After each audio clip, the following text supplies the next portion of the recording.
여러분 안녕하십니까? CJB 뉴스입니다. 취약계층이 우선 치료를 받고 나중에 이자 부담 없이 원금만 나눠서 갚는 의료비 후불제 시범 사업이 본격 시작됐습니다. 첫 수혜자도 확정됐는데요. 내년부터는 65세 이상 모든 도민으로 혜택이 확대될 전망입니다. 조용관 기자입니다. 하나, 둘. 충북대병원 본관에 의료비 후불제 지정병원 현판이 내걸렸습니다. 충북대 병원 등 의료비 후불제 시범 사업에 참여하는 병원 12곳과 68개 치과 병의원에도 현판이 부착됩니다.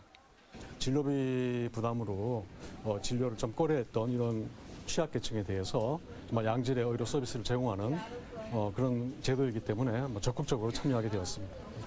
첫 수혜자도 나타났습니다. 청주에 사는 69살 조모 씨는 12일부터 임플란트 시술을 받을 예정입니다. 김영환 지사의 대표 공약인 의료비 후불제 시범 사업은 65세 이상 취약계층과 국가유공자, 장애인이 신청할 수 있습니다. 임플란트와 슬관절, 고관절, 인공관절, 척추, 심뇌혈관 질환 등 6가지 수술이 대상입니다. 환자는 최대 300만 원을 3년간 무이자로 나눠 갚으면 됩니다. 충청북도는 농협에서 대출을 받도록 도와주고 이자도 대신 내줍니다. 이번 달에는 조례를 개정해 사업 대상자를 65세 이상 모든 도민으로 확대합니다. 또 취약계층과 국가유공자, 장애인은 연령 제한 없이 신청할 수 있게 됩니다. 이럴 경우 수혜 대상은 11만 명에서 44만 명으로 4배 늘어납니다. 간혹 불필요한 수술을 받는다거나 원금을 갚지 못해 신용불량자가 나올 수 있는 점은 경계해야 할 부분입니다. 지금 이 제도는 모랄 해저를 극복하기 위해서 우리 도가 주는 것이 아니라 은행에서 돈을 주기 때문에 만약에 이것을 체불하게 되면 신용불량자가 되는 것입니다. 올해 9억 원의 관련 예산을 확보한 충청북도는 원금 손실금과 이자 대납 비용을 고향사랑 기부금이나 사회복지 공동모금에 기업의 지정 기탁금으로 충당하는 방안도 검토하고 있습니다. CJB 조윤광입니다. 최근 입주가 시작된 충주의 한 공공지원 민간 아파트에서 부실 시공 정황이 있는 각종 사진이 공개되면서 논란이 커지고 있습니다. 하자 보수를 요구한 세대에는 그냥 사세요라고 조롱하는 듯한 문구도 적혀 있었는데요. 원희룡 국토교통부 장관까지 나서 이번 일을 계기로 전국 임대아파트의 하자 민원을 전수조사하겠다고 선언했습니다. 박원 기자입니다. 한 인터넷 커뮤니티에 올라온 사진입니다. 창문 주변으로 벽지가 커다랗게 찢어져 있고 시멘트와 철골은 그대로 드러나 있습니다. 하자 보수를 요청한 벽에 그냥 사세요라며 입주 예정자를 조롱하는 듯한 문구도 적혀 있습니다. 지난 6일부터 입주가 시작된 충주의 한 신축 공공지원 민간 임대아파트에서 하자 보수가 제대로 이뤄지지 않고 있다고 주장하면서 퍼진 내용입니다. 전체 10개 동 800여 가구 규모인 이 아파트는 지난달 사용검사를 끝내고 입주가 진행되고 있습니다. 해외에서 이 소식을 접한 원희룡 국토교통부 장관은 즉각 민간 임대 아파트에 대한 하자 민원을 전수조사하겠다고 밝혔습니다. 개인 SNS의 신축 아파트 부실 시공은 더 이상 용서가 안 된다며 신속 처리를 약속한 겁니다. 하지만 해당 아파트 시공사 측은 다소 억울하다는 입장입니다. 문제가 제기된 사진은 대부분 한두 달 전 사진으로 추측된다면서 당시에는 화물연대 파업으로 인해 자재 수급이 원활하지 못했지만 지금은 보수가 모두 끝난 상태라고 해명했습니다. 또 조롱 문구는 하청업체 관련 근로자가 쓴 것으로 추정된다며 재발 방지를 위해 노력하겠다고 말했습니다. 한편 충주시는 시공업체의 전체 가구에 대한 하자 조사를 거쳐 즉시 보수하도록 지시했습니다. CJB 박원입니다. 곧 있을 설 명절을 앞두고 빈집털이 조심하셔야겠습니다. 충북과 천안, 경북 등에서 한 달 새 19번이나 빈집을 턴 2인조 절도범이 붙잡혔는데요. 인적이 드문 외곽 지역에 불 꺼진 아파트를 노렸다고 합니다. 진기윤 기자입니다. 진천군 광해원면의 한 아파트.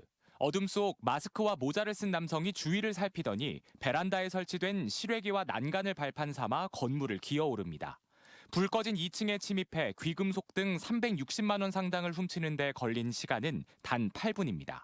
며칠 뒤에는 충주시 호암동의 아파트 6층 난간을 밟고 올라가 금고를 뜯으려다 실패해 도주하기도 했습니다. 동종전과 8범인 41살 A씨와 6범인 51살 B씨는 교도소 수감 중 알게 된 사이로 주로 인적이 드문 외곽 지역 아파트의 불 꺼진 집들을 범행 대상으로 삼았습니다. 이들은 경찰의 수사나 CCTV 등을 피하기 위해서 아파트 진출입로가 아닌 이렇게 아파트 뒤쪽에 있는 외진 곳에 담을 넘어 침입했습니다. 애기들 앞쪽에도 아파트 있는데 거기 들어갔다가 설 데 없어갖고 우리 아파트 쪽으로 온 거. 한 명이 베란다를 통해 침입하면 나머지 한 명이 망을 보며 무전으로 서로 상황을 공유하기도 했습니다. 지난달 초부터 20여일간 충북과 천안, 경북 등에서 이렇게 빈집을 턴 횟수만 19번, 피해액은 5천만 원에 달합니다. 무전기도 이들이 착용을 해서 서로 이렇게 소통을 했고요. 자동차도 이제 범행 현장보다 훨씬 떨어진 곳에 주차를 하고 이동을 해서 CCTV가 없는 곳을 위주로 이렇게 범행을 해서 저희 추적을 따돌렸던 것 같습니다. 이들 2인조는 범행 도중에 집주인과 마주친 적도 있었습니다. 경찰은 청주에서 이들을 검거해 상습절도 혐의로 구속 송치하는 한편 훔친 물품을 매입한 금융빵업주 3명에 대해서도 작물 혐의를 조사할 방침입니다. CJB 진기훈입니다. 충주의 중학교 신입생 배정 과정에서 일부 오류가 발생해 20%에 해당하는 301명에 대한 재배정 추첨이 이루어집니다. 충주교육지원청 배승희 교육장은 기자회견을 열고 지난 6일 진행한 중학교 입학 추첨에서 근거리순 추첨인 2단계 배정 과정에서 오류가 발생한 사실을 발견했다고 말했습니다.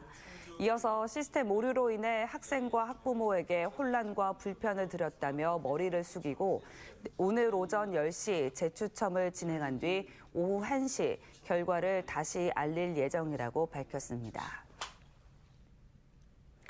올해 청주와 충주, 충북 혁신도시 평준화고 입학 전형에서 201명이 탈락했습니다.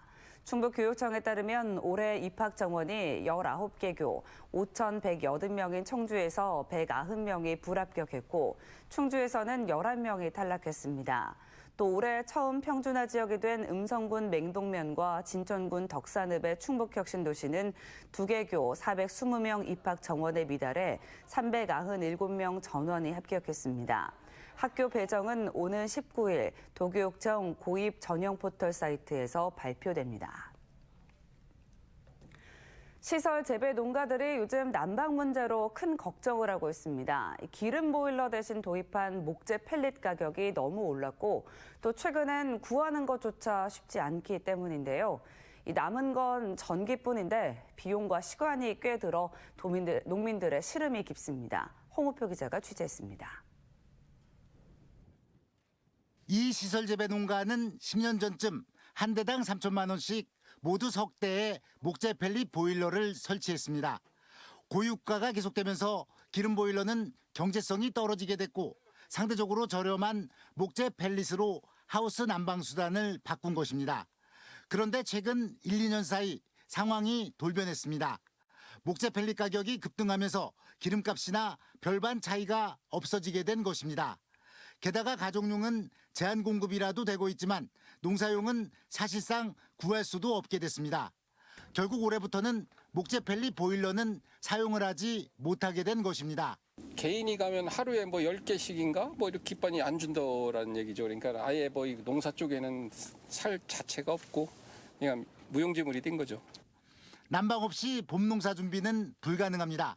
그래서 대체 난방 수단으로 전기를 선택했는데 이 또한 경제적 부담에다 당장 설치가 어렵다는 현실적인 난관이 있습니다. 수익자 부담으로 30kW의 전기를 끌어오는데 700만 원 넘게 내고 100m당 15만 원씩 열선까지 구입했지만 한전이 농사용 전기를 공급할 때까지 몇 주간의 절대적인 시간이 필요하기 때문입니다. 전기를 한전에서 공급해 줄 때까지 기다려보는 건데 작물은 커져 가고 있고 큰 문제라는 거지 이제 그게. 상당수 농민들은 치솟는 기름값에 목재 펠릿을 선택했고 이제 농사용 전기로 고개를 돌리고 있지만 이마저도 쉽지 않은 시간 싸움을 할 수밖에 없는 처지가 됐습니다. CJB 홍우표입니다. 연초부터 고향사랑 기부가 화제를 몰고 오고 있습니다. 유명인들이 앞다퉈 기부에 나서면서 각 지역별 1호 기부는 사회적 명예로까지 인식되고 있는데요. 하지만 관건은 일반 국민들의 폭넓은 참여를 유도하는 겁니다. 장원석 기자입니다. 도내 자치단체들은 고향 출신 유명인들을 고향사랑 기부제 1호 가입자로 내세우고 있습니다. 고향 사랑의 마음, 고향 사랑 기부제로 여러분 많이 참여해 주시기 바랍니다. 저 조영구가 1호로 고향 사랑 바로 기부제에 기부하도록 하겠습니다. 고향 사랑 기부제는 온 오프라인에서 모두 참여할 수 있습니다. 정부의 원스톱 시스템인 고향 사랑 이음에서 회원 가입을 하고 기부할 자치단체를 선택하면 답례품과 연말정산 혜택을 볼 수 있습니다. 10만 원을 기부하면 3만 원의 답례품과 전액 세액 공제를 받게 됩니다. 전국의 농협 창구를 통해서도 가입이 가능합니다. 충북농협은 65개 전 지점에 전용 수납 창구를 열었으며 특별금리를 적용한 고향사랑 기부 예적금도 출시했습니다. 고향사랑 기부 예적금은 고향사랑 특별금리, 그다음에 기부금 납부 고객에 우대를 해드리는 조건으로 해서 최대 1.3%까지 더 우대를 해드리고 있습니다. 현재 전국 자치단체가 마련한 답례품은 5천여 종으로 농가 소득 증대에도 도움이 될 것으로 보입니다. 저희 충북농협은 지자체와 유기적인 협력을 통해 고향사랑 기부제가 활성화되고 농축산물 소비 촉진에 새로운 기폭제가 되도록 노력하겠습니다. 자치단체들은 템플스테이와 벌초 서비스 등 기발한 아이디어를 접목한 답례품도 출시를 검토하고 있습니다. CJB 장원석입니다. 충북의 올해 공시지가가 크게 하락할 것으로 보입니다. 지난해 말 국토부가 공개한 충북 지역 올해 표준지 공시지가는 1년 전보다 6.43% 하락했습니다. 최종 공시지가는 토지주와 시도지사, 시장군수의 의견 청취와 중앙부동산가격공시위원회의 심의를 거쳐 결정되며 전국적으로 표준지 공시지가 하락하기는 2009년 이후 처음입니다. 이시종 전 지사가 3선 임기 동안 사용했던 도지사 관사 공매가 진행됩니다. 한국자산관리공사는 충청북도 의뢰를 받아 청주 사직동 푸르지오 캐슬 155제곱미터 아파트를 온비드에 매물로 등록하고 어제부터 오는 18일까지 최저가 4억 6천만 원의 입찰을 실시한다고 밝혔습니다. 푸르지오 아파트 관사는 지난해 7월 김영환 지사가 취임 후 관사를 반납하고 자비로 거처를 마련하면서 용도 폐지됐습니다. 제천시가 2023년 시정 운영 방향을 설명하는 기자회견을 열었습니다.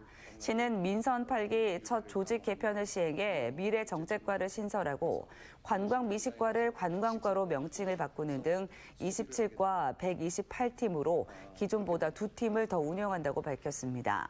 김창규 제천시장은 앞으로 투자 유치 3조 원 달성을 위해 성과 중심 인사 행정을 이어가겠다고 말했습니다. 진천군이 대한민국 국적을 취득한 외국인에게 전입 지원금을 지급하는 인구 증가를 위한 지원조례 일부 개정안을 입법 예고했습니다. 조례안에는 우리 국적을 취득한 외국인이 진천군에 전입해 6개월이 될 때 40만 원의 축하금을 지원하고 유치원에만 지급하던 입학지원금 10만 원도 초중고와 대안학교 등으로 확대하는 내용이 담겼습니다. 청주시청사의 공공 와이파이 서비스가 확대됩니다. 청주시와 KT는 10억 원을 투자해 청주시청사 전체에 공공 와이파이 시스템을 구축한다는 내용의 업무 협약을 맺었습니다. 지금까지는 민원실에서만 무선 인터넷 서비스가 제공돼 왔습니다. 이상으로 CJB 뉴스를 마칩니다. 고맙습니다.